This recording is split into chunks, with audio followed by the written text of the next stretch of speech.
നമ്മൾ എന്തിനേയും നമ്മുടെ സന്തോഷം മൊത്തം കൊണ്ടുപോയിട്ട് വേറെ ആൾക്കാരുടെ കൊടുക്കുന്നത്. എൻ്റെ ഹസ്ബൻഡ് ടെൻഷൻ അടിച്ചു, അപ്പോൾ എനിക്ക് ടെൻഷൻ. എൻ്റെ ഹസ്ബൻഡ് കരഞ്ഞു, അപ്പോൾ എനിക്ക് കരച്ചിൽ. എൻ്റെ മക്കൾക്ക് ഇതായി, അപ്പോൾ എൻ്റെ ഉറക്കം പോയി. ആവശ്യത്തിനൊക്കെ ഓക്കെയാണ്. ഇത് പലപ്പോഴെന്ന് പറഞ്ഞാൽ മൊത്തത്തോടെ ഡിപ്പെൻഡായി കിടക്കുന്നതാണ്. അങ്ങനെ കടന്നു കഴിഞ്ഞാൽ എന്നാ സംഭവം എന്ന് വെച്ചാൽ അവരവർക്കൊരു സന്തോഷം പോലും ഇല്ല. സ്വന്തമായിട്ടൊരു ഡ്രസ്സ് ഇടാനോ പറ്റണോ നിർബന്ധമൊന്നുമില്ല. ബോഡി ഷേപ്പ് ശ്രദ്ധിക്കത്തില്ല. കല്യാണം കഴിക്കുന്ന മുമ്പൊക്കെ നല്ല മേക്കപ്പ് ഒക്കെ ഇട്ട് നല്ല സ്റ്റൈലിഷ് ആയിട്ട് നടക്കുന്ന പല ആൾക്കാരും കല്യാണം കഴിച്ച് ഒരു 8-10 കൊല്ലം ആകുമ്പോഴത്തേനും ടോട്ടലി ആളെ മാറി. അപ്പോൾ ഇതൊക്കെ വരുമ്പോഴാണ് ഈ പ്രശ്നം ഉണ്ടാകുന്നത്. അതുകൊണ്ട് കഴിയുന്നതും നമ്മൾ നമ്മുടെ സന്തോഷം ആരുടെയും കൊടുക്കാതിരിക്കുക. നമുക്ക് എന്താ പറയുക, നമ്മുടെ ഒരു കമ്മ്യൂണിറ്റി ഉണ്ടാക്കിയെടുക്കുക. ആ കമ്മ്യൂണിറ്റിയിൽ നമ്മൾ ഡിസ്കസ് ചെയ്യുക, വളരാനുള്ള വഴികൾ കണ്ടെത്തുക.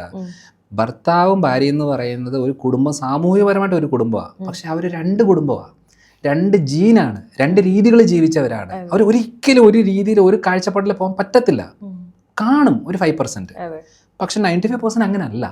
അതിനെ വളരെ രീതിയിൽ അങ്ങ് ഹാൻഡിൽ ചെയ്താൽ മതി. അതിനെ മാനേജ് ചെയ്ത് ഓക്കെ ഇങ്ങനെയാണ്, ഇതാണ് റിയാലിറ്റി, ഇനി ഞാൻ എന്ത് ചെയ്യണം, ഇനി ആരോടാണ് ഞാൻ ഹെൽപ്പ് ചോദിക്കേണ്ടത്, എങ്ങനെയാണ് ചെയ്യേണ്ടത്. ഈ ഭർത്താവിനോട് തന്നെ ഹെൽപ്പ് ചോദിച്ചാൽ ശരിക്കും പറഞ്ഞാൽ ഇവരുടെ ലൈഫിനുള്ള ഫ്യൂച്ചറിൻ്റെ കാര്യങ്ങൾ ഹെൽപ്പ് ചെയ്ത് തരും.